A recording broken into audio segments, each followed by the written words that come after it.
Morning বন্ধুরা, শুভ সকাল। DI বন্ধনে তোমাদের অনেক অনেক শুভেচ্ছা ভালোবাসা জানিয়ে ব্লগ স্টার্ট করলাম নতুন একটা দিনে, নতুন একটা সকালে। তো অনেক দিন বাদে তোমাদের সামনে এলাম ডেলি ব্লগ নিয়ে, কারণ দুদিন ধরে আমি তোমাদের কাটিংয়ের ভিডিও দিচ্ছি। আর বলবো না কিসের জন্য দিইনি বা কেন দিইনি, তোমরা বুঝেই নাও যে আমার প্রচণ্ড জ্বর হয়েছিল, সেই কারণে তোমাদের সঙ্গে ডেলি ব্লগ করতে পারিনি। আর এখনও পর্যন্ত সেভাবে সুস্থ নয়, কিন্তু তবু আজকে থেকে স্টার্ট করলাম ব্লগ করার জন্য। তোমাদেরকে দেখালাম সকালবেলা কত বাসন, কত দিন ধরে কাজের দিদি মেজে গেছে। তো বাসনগুলো যে ওরা ধোয়ার পর তো একটু নোংরায় একটু ভালো করে অতটাই ধোয় না, যেই কারণে আমি একটু ভালো করে আবার ধুয়ে নিই।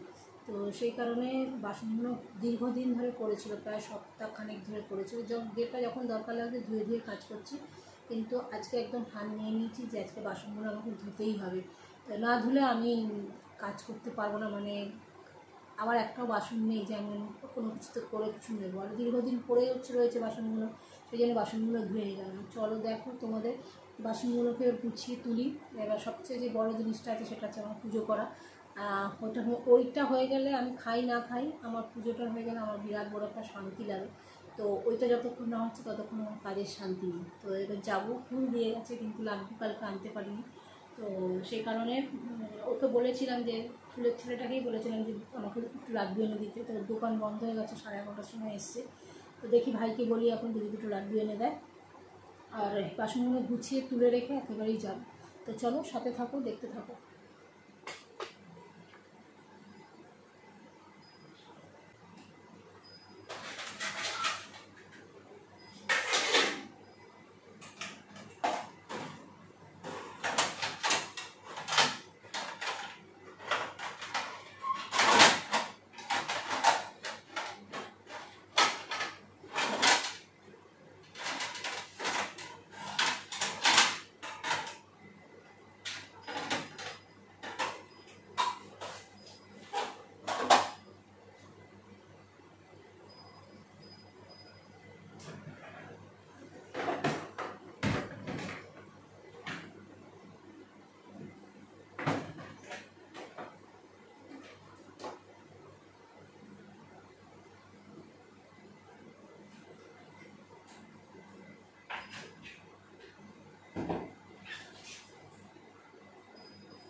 আর এই যে দুটো টিফিন কৌটো আমার মেসদি ও খাবার পাঠিয়েছিল, বিরিয়ানি পাঠিয়েছিল, তো এইগুলো ও সরিয়ে রেখে দিই। আর বাদ বাকি যেগুলো মোটামুটি এখন ঢুকিয়ে দিলাম। আর চলো এখন পুজো করে নিই, তারপরে তোমাদের সঙ্গে পরে আসছি। তারপর বন্ধুরা চলে এলাম ছাদে। আর ছাদে যা মারাত্মক রোদ, কি বলবো, জল দিয়ে পা রাখতে পারা যায় না, এত রোদ, পায়ের পাতা যেন পুড়ে যায়। তারপরে দেখো কালকে রাত্রে ঝড় উঠেছিল বলে অন্য দিনের তুলনায় পায়ের পাতা কিন্তু আজকে অতটা জ্বলছে না। গরম আছে কিন্তু অতটা জ্বলছে না। আর এই নিত্যদিনের মতো অনেক দিন বাদেই তোমাদের সঙ্গে শেয়ার করলাম। দেখো এই গাছগুলো কালকে ঝড় দিয়েছে, এই টবটা বড় টবে লাগালো তবু কিন্তু এই গাছটা ভালো ফুল দেয়, কিন্তু বারবার উল্টে যায়। আর এত ভারী ভারী টব কিন্তু আমার পক্ষে তোলা সম্ভব হয় না, প্রচণ্ড লাগে কোমরে টোমরে। কিন্তু তবুও আমি কী করবো, এইগুলো উল্টে যায় বলে আমাকে প্রত্যেক দিন ঝড় হলেই তুলতে হয়। দেখছো 3খানা টব উল্টে গেছে। তো এই টবগুলোকে সোজা করে তারপরে আমি এই টবের মধ্যে জল দিয়ে দেবো, কারণ কলের মধ্যে বালতি বসিয়ে এই কাজগুলো করলাম। কারণ প্রত্যেকটা টব না উল্টালেও 3-4টা টব উল্টেই যায়। আর এই যে নেড়াছাতে উঠে প্রথম কদিন আমার বেশ মাথা ঘুরছিল, কারণ চাইতে পারছিলাম না আমি। আর এখন কিন্তু নেড়াছাদটা অভ্যাস হয়ে গেলেও কিন্তু কাছে যেতে ভয় লাগে, কারণ আমাদের পাঁচিল ছিল তো, এখন সেইটা ভেঙে দিয়েছে, সেই কারণে আমাদের এখন ভয় লাগে। আর এই দেখো জল দিয়ে দিলাম। কালকে বৃষ্টি হয়েছে বলে আজকে গাছগুলো একটু ভিজে ভিজে আছে, তাই বেশি না, 1 বালতি জলই সবেতে একটু একটু করে দিয়ে দিলাম। আর অ্যালোভেরা গাছটাতে অনেকটা জল ছিল, কারণ এটা গামলায় ফুটো একটু ফাটা আছে অল্প বিস্তর, তাই জন্য অ্যালোভেরা গাছটাতেও অল্প করে জল দিইনি। অ্যালোভেরা গাছটাতে সব গাছে জল দিয়েছি। তা চলো এখন এই বালতিগুলো রেখে এই ছাদের আশপাশ সব ধুয়ে নিয়ে তারপরে আমি সোজা ঠাকুর ঘরে উঠে যাব, আর ঠাকুর ঘরে তোমাদের পুজোটা শেয়ার করব। এই দেখো আমার পুজো আশ্রা হয়ে গেছে। ঠাকুরকে কালকে আম কলা টলা দিয়ে দিয়েছি ঠাকুর তোলার পর প্রসাদটা। তারপর আমার মনে পড়লো যা তোমাদের দেখানো হয়নি। যাই হোক, আমগুলো তুলে নিয়ে তারপরে ঠাকুরটা পুজো করে তারপরে চলে এসেছি নিচে। বন্ধুরা এই পুজো টুজো করে নামলাম। আর দেখো ভাইকে বলেছিলাম যে ওই শীতলা পুজো আছে, তো তাই বলেছিলাম যে 50 টাকার ক্ষীরকদম নিবি আর 2টো লাড্ডু নিবি। ও 5টা ক্ষীরকদম নিয়ে চলে এসছে 6 টাকা দামে, আর লাড্ডু আনিনি। আবার আমি যে জন্য যাওয়া, এত গরম এত ঘামছি, দেখো ইদানিং যেন আমি বেশি ঘামছি। তো আবার সেই জামা কাপড় পরে আবার লাড্ডু আনতে যেতে হলো। আর এই প্রসাদ নিয়ে চলে এসেছি, ভেবেছিলাম একটু খাবার করব, আর হলো না। কালকে বুদ্ধ পূর্ণিমার মোটামুটি উপোসই গেছে, উপোস করি না এখন। তোমার কি বলো তো, রাঙামামা মারা যাওয়ার পর থেকে, রাঙামামার ঘরেই ছোটোবেলা থেকে পুজো দিতাম, তো রাঙামামা মারা যাওয়ার পর থেকে পুজো বন্ধ হয়ে গেছে। আর আমার মা মারা যাওয়ার পর থেকে আমি সমস্ত পুজোর উপোস টুপোস সব ছেড়ে দিয়েছি। হ্যাঁ, উপোস ছেড়ে দিয়েছি, কিন্তু নিরামিষ খাই। যে উপোসগুলো করতাম সেগুলোতে নিরামিষ খাই। তো যার ফলে কালকে ঠাকুরকে সিন্নি দিয়েছিলাম, তো সেই সিন্নিটাই খেয়ে সারাদিন ছিলাম। আর সকালবেলা থেকে শরীর চলছে না, কিন্তু আজকে ভাবলাম একটু চাউমিন করব, কিন্তু আর হলো না সময়। রাতে এসে দেখছি কি করি। তো এই ছাতু মুড়ি খেয়ে একটু চলে যাব। তো চলো পরে আসছি।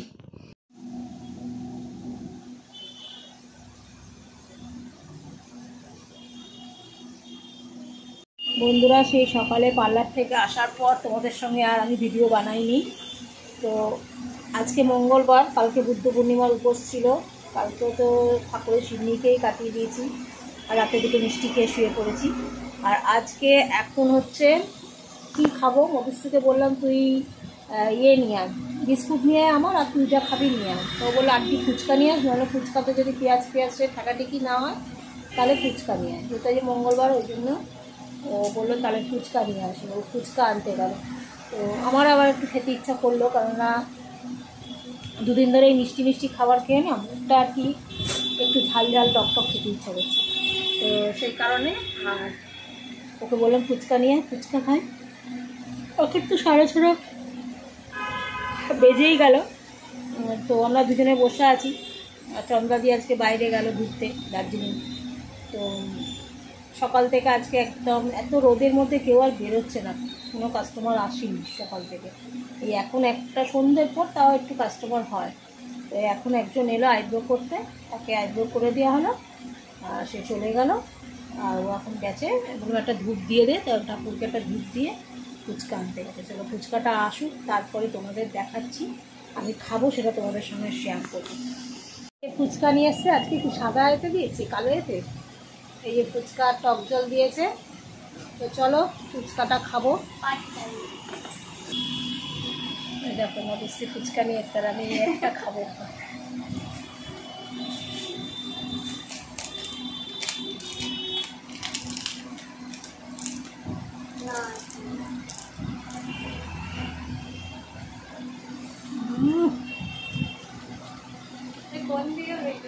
ওই লোকটা কাছে এই পারে বাজারের সামনে।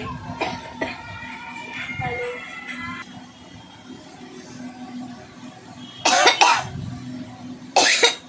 মধুশ্রী ফুচকা খাচ্ছে। আজকে কালো প্যাকেটে দিয়েছে বলে তোমরা ফুচকাগুলো দেখতে পাচ্ছ না, তুলছি যখন তখন দেখতে পাচ্ছ। ওগুলো যদি সাদা প্যাকেটে দেয় ফুচকা দেখা যায়, যে ফুচকা টক জলে চোবাচ্ছে খাচ্ছে। ফুচকাটা খুব ভালো মেখেছে। এই ছেলেটা যার কাছ থেকে নিয়েছি ওই পারে। ওই পারে মহিলা বিক্রি করে দোকানে। এটা মহিলা বিক্রি করে না? মহিলা বিক্রি করে না? হ্যালো, আর খুঁটে খুঁটে খেলে আমার ভিডিও তো আবার 1 ঘন্টা ধরে হবে। খা না, চুবিয়ে চুবিয়ে। তুমি এটা ভিডিওতে দেখো রে। খা খা, চুবিয়ে খা। বলবে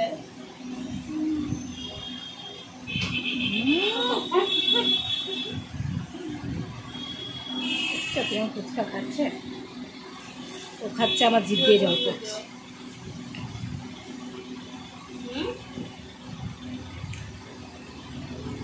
পরে পাঠিয়ে দেবো। কটা করে দিয়েছে? 20 টাকা।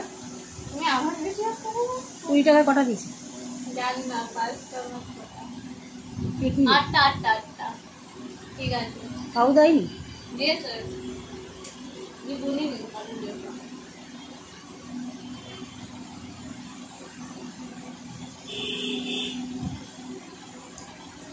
কার কার লোভ লাগছে বন্ধুরা বলো।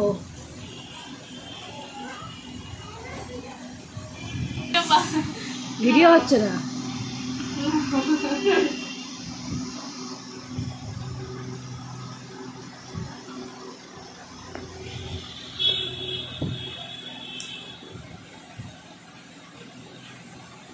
অন করেছি। খাবো না। আর এই হচ্ছে ফুচকা। মধুশ্রী খেলো। মধুশ্রীকে আগে খাইয়ে দিলাম এই কারণে, কারণ মধুশ্রী খাওয়ার পর আমি খেলাম যাতে মধুশ্রী আমার খাওয়াটা দেখে লেট করে, তাহলে আমার লেট লাগবে।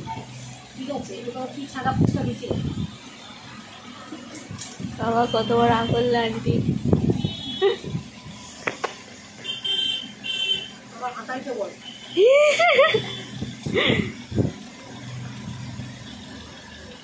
একটু বন্ধ বন্ধ হয়ে না ঠিক আছে, একসাথে মেখেছে।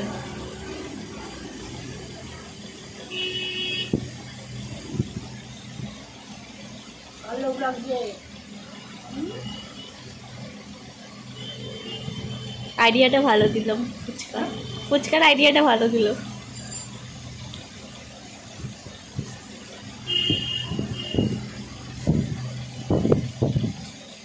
ফুচকাগুলো নিতেই গেছে, ভালো লেগেছে না?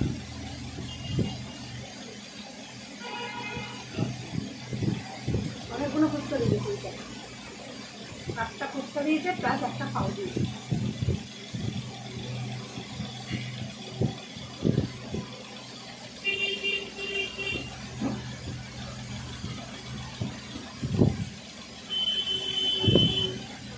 কার কার লোভ লাগছে বলো। এই ধুলিঙ্গরের উপসে মিষ্টি খেয়ে খেয়ে না কিন্তু একদম ঝাল ঝাল টকটক করে দিচ্ছে, কিন্তু বলতে পারছিলাম না কি খাবো। আমাকে থ্যাংক ইউ বলো, আমি বললাম। বলছিল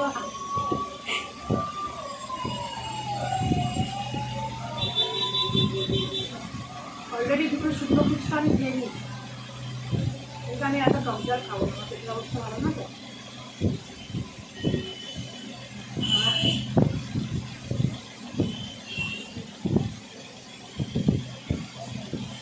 হয়ে গেছে, পজ। যারা টক জল খেতে পারো না, নতুন টেকনিক। এই সিস্টেমটা দেখে রাখো।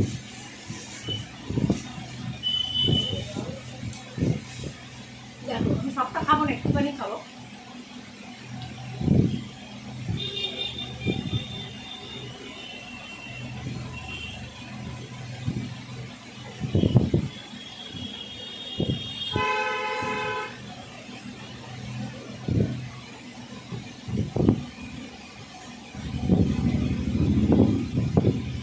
এটা খাবো না, এটা ফেলে দেবো। এবার খেতে পেটটা পেটটা ভালো না থাকলে ভালো থাকলে ঠিক আছে, পেটটা যেহেতু ভালো নেই, গত সপ্তাহে পেট নিয়ে খুব ভুগেছি। শুকনো পোস্তা আছে এখন,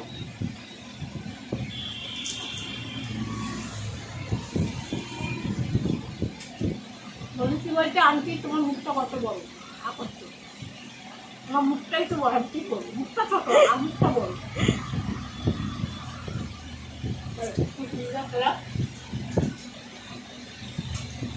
এই সন্ধে টন্ধে দিয়ে নামলাম, 3 জায়গায় সন্ধে দেওয়া হয়ে গেল, 3 জায়গায় বলছি 2 জায়গায়।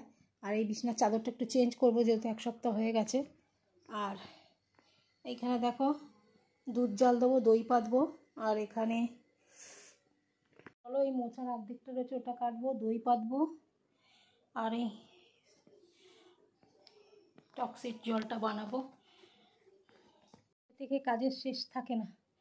তো চলো এখন ও জল তেষ্টা পাচ্ছে, একটু একটা মিষ্টি খেয়ে একটু জল খাই, তারপরে এই কাজগুলো করে বিছনার চাদরটা চেঞ্জ করব, পরে আসছি।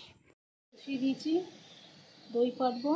আর এই যেখানে দই নিয়ে এসেছি, আর এখানে এই টক্সিটের জলটা বানাবো। আর এই মোচাটা কেটে নেবো, কালকে একটু মোচার তরকারি হবে আর মাংস করব।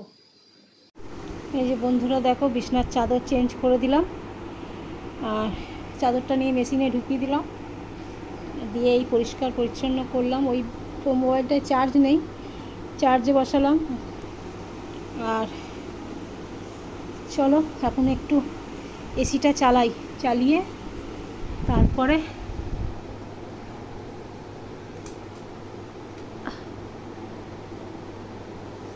এসিটা আমাদের যা সুন্দর সারিয়েছে না, যে ছেলেটি সারিয়েছে সত্যি এত ভালো সারিয়েছে, এর আগেও অনেকে সারিয়েছে কিন্তু সেরকম কোনো কাজ হয়নি। এ যা সারিয়েছে না, আধ ঘন্টা চালালে একদম চিল হয়ে যায় ঘরটা, চিল একদম। এই বিছনায় বসলাম, ভাবলাম একটু চাউমিন করে খাবো, কিন্তু আর ইচ্ছা করছে না। ওই বসে বসে দুধ জাল দিয়েছি, সবজি কেটেছি, মানে এতবার মানে 3-4 বার ওঠা বসা হয়েছে, তো ফেবরে বসেই কাজ করেছি, কিন্তু পায়ে ভীষণ যন্ত্রণা করছে, পাচ্ছি না। তাই জন্য ভাবলাম থাক, এই বিছনার চাদর চেঞ্জ করলাম তো, আর রাত্রিটা ছাতু খেয়ে নেবো, মিষ্টি খেয়ে নেবো। আর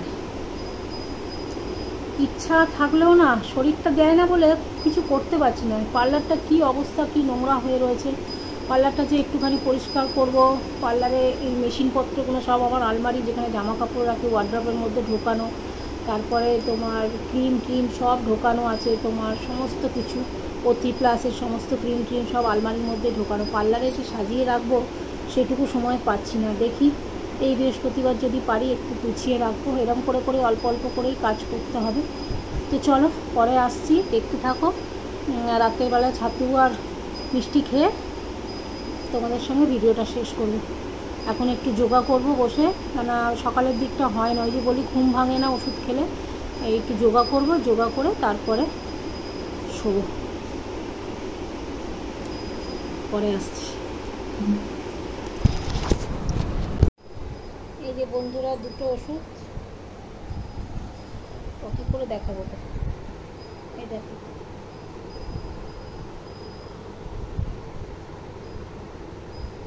এই দুটো ওষুধ 8টায় খাওয়ার কথা, ভুলে গেছি।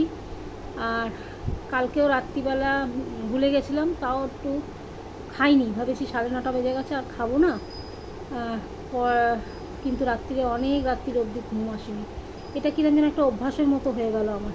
নাহলে আগে আমি কিন্তু রাত্রির 1টা-1:30 হতো মোবাইল দেখতে দেখতে ঘুমিয়ে পড়তাম, কিন্তু এখন দেখছি 1:30 বেজে যাচ্ছে, তবু ওষুধটা না খেলে ঘুম আসছে না। তো সেই জন্য আজকে আর কোনো চিন্তাভাবনা না করে 9:30 বাজে তবু ওষুধটা খেয়ে নিচ্ছি, কেন যদি আবার রাতে না ঘুমোই তাহলে আবার সকালবেলা কষ্ট হবে। এটা খেলেও কষ্ট হবে, আরও বেলা অবধি আমার ঘুমোলে, 9টা-9:30 অবধি ঘুমোলে তবে এর জেরটা কম মানে যাবে অন্তত করে। মানে ওষুধের যে জেরটা থাকে, একটা মাথা ঘোরা, টলটল করা, শরীরটা কিরকম ঝিমঝিম করে, সেইটা এই জেরটা খেলে কিন্তু 10 ঘন্টা 8-9 ঘন্টা বেশি ঘুমোলে তবেই এটা যায়। কিন্তু জানি কালকে সকালে উঠতে কষ্ট হবে, কিন্তু কোনো উপায় নেই, কাল আমার সকালে হেন তেন প্রকারে উঠতেই হবে। তো চলো ওষুধটা খেয়ে নিই, পরে আসবো।